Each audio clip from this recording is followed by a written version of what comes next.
என்ன பண்ணுற சின்னி? நான் வந்து இன்னைக்கு இது என்ன ஃபிஷ்ஷு?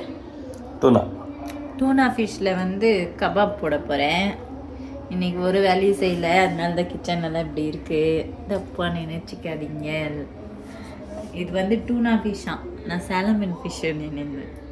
இது வந்து கொஞ்சமாக கபாப் போட்டுட்டு மீன் குழம்பு கொஞ்சமாக.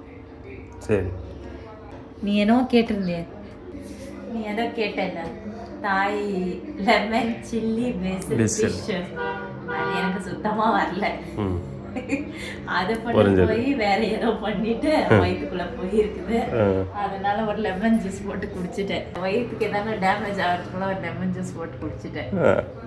அதனால இப்போ வந்து கபாப் போட போகிறேன். இது வந்து ஃபிஷ் கபாப்க்கு, இது வந்து குழம்புக்கு கொஞ்சம் டேஸ்ட் பார்க்கலான்னு. பாருங்க எவ்வளோ பெரிய கண்ணு, எவ்வளோ பெரிய கண்ணு பாருங்க. எவ்வளோ ஃபிஷ் இருக்கு? 1 2 1.5 kg ಇತ್ತು. ಇತ್ತಾ? 1.5 kg இருந்துச்சா? ಹೌದು. போதுமா? ಸಾಕು. இனிமேல நான் தமிழில் பேசுவேன், இவர் கன்னடத்தில் பேசுவேன். ನಿಜ. சரியா? இது குழம்புக்கு மூடி வச்சிடும், அப்புறமா இதோடைய வேலையை ஸ்டார்ட் பண்ணலாம். இது வந்து கபாப்க்கு, சிக்கன் கபாப் போடுறது இல்லையா, அந்த மாதிரி. காலையில் பிரேக்ஃபாஸ்ட் பார்த்தீங்கன்னா பிசிபேளை பாத் காலியாகೈತೆ. அது வந்து கொஞ்சமாக இருக்கு.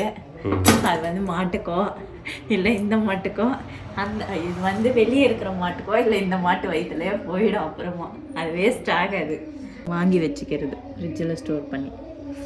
வெறும் இந்த பவுடர் மட்டும் நம்ம சேர்த்து மிக்ஸ் பண்ணி எடுத்து வச்சிட்டோன்னா போதும். ஒரு 2 ஸ்பூன் கிட்ட, ஒரு 2-3 ஸ்பூன் கிட்ட சேர்த்தோன்னா இதுவே சூப்பராக இருக்கும். சரியா? சரியா? சரி, ஆಯಿತು. நல்லா மிக்ஸ் பண்ணி எடுத்து வச்சுட்டேன். இப்போ ஊறட்டும், ஃப்ரிட்ஜில் வைக்க வேண்டாம். ஆல்ரெடி ஃப்ரிட்ஜில் வச்சது தான், நைட்டே உப்பு போட்டு கழுவி எடுத்து வச்சுருக்கிறது தான். சரியா?